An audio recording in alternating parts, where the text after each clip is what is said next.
Bubba. Hi, Tater Tot.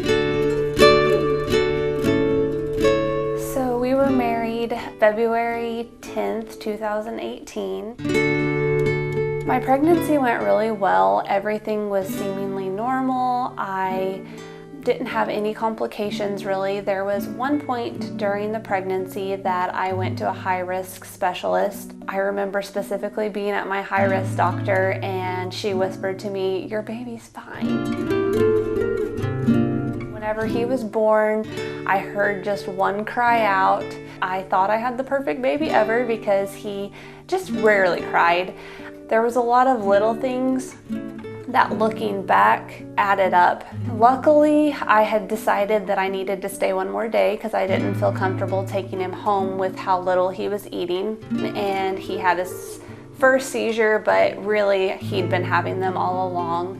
Luckily, the nurse recognized it, caught it, and that's whenever he got sent to the NICU for the first time. I know now that they weren't really sure what they were seeing, so they were kind of worried to tell me too much. The small hospital that we were in said that we needed to transfer to a children's hospital that had a pediatric neurologist there. And I just remember seeing a helicopter fly over and thinking, maybe that's him, like maybe there goes Tate, maybe that's him. I have no idea whether it was or not, but it was just comforting to feel like I saw him. I remember driving in the middle of the night and I thought, how am I ever going to find my baby in this huge place? I was still very naive, thinking that this was going to be a fairly simple thing and that we just needed a bigger hospital because he was so small. I survived on very little information for a long time. The doctors finally came in. The main neurologist said, we found out what's wrong with him. And in my mind, I was like, hallelujah, like we finally got something that we know how to treat. And she said it's Ohtahara syndrome, or EIEE. And I remember looking up at my NICU nurse that was changing Tate's diaper, and I just saw tears rolling down her face. They finally left, and me and my husband got our phones out and we started Googling, and that was the worst thing we possibly could have done. Everything that you saw was bad. It was prognosis, they don't live over 2 years of life, and it was just a pretty dark day for everybody. The days that followed, I just remember crying constantly, and it was especially bad when I was alone with Tate and holding him, and just any time that something, reminded me of what other people were doing with their newborns, I would just get upset. And so one morning, everybody was gone and I was rocking Tate in his recliner in their NICU, and it was a Sunday morning. And somebody had posted the song, "Even So, It Is Well With My Soul," and I was reading like the history of that song, and I thought, this is my life. Like, even so, with all of this, like, it needs to be well with my soul, because I felt bad that my baby was sitting there looking at me and all I was doing was crying all the time. Like, he doesn't deserve that kind of life. He deserves to have parents that look at him and are smiling and happy. And at the time, we're in a NICU room, so all he has is the four walls of the NICU room. So we need to be the positivity that he has in his life. At that time, I also didn't know if we were ever going to make it out of the NICU room. So that was kind of the pivotal moment where I changed my whole attitude and said, this is not how we're going to live. Like, we are going to live with joy and live with purpose. And yes, if I have a bad moment, I let myself have that moment and then I move on.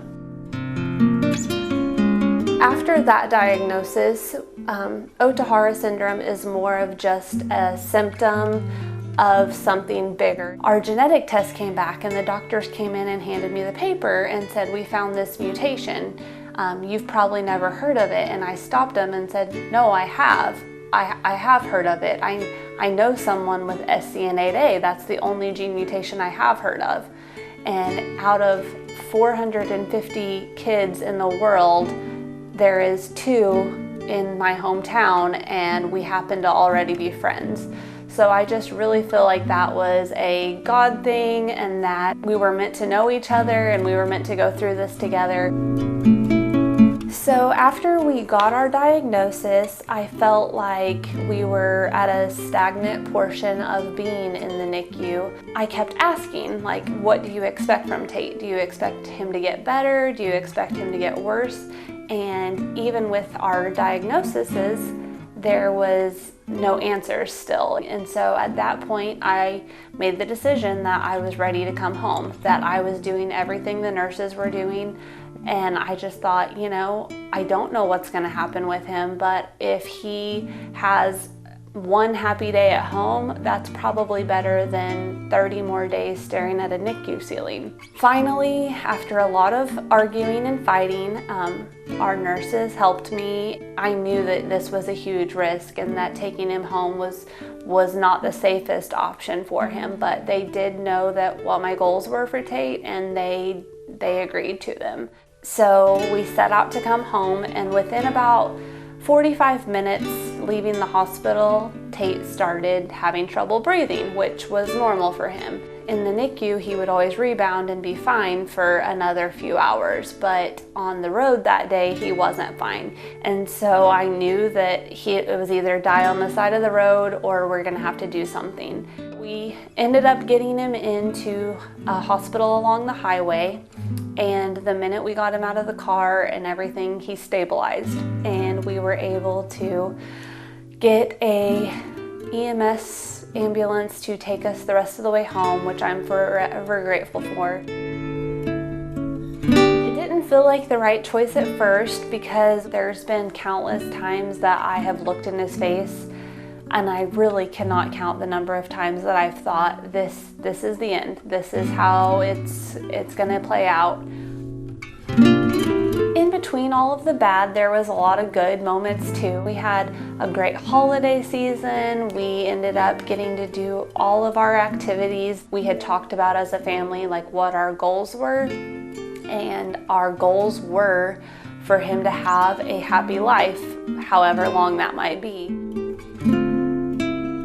So the SCNA support group has really been a lifesaver for me. It's just a very open experience. I try to always, be positive and happy and do everything I can for Tate, and then it always creeps in every once in a while, the pity party and the jealousy of typical families and normal families. But then the support group, it has really put into perspective, like, what I'm dealing with, because on there I've been in touch with so many families who have lost their children, and I think, they would give anything to have another night on the couch with their child.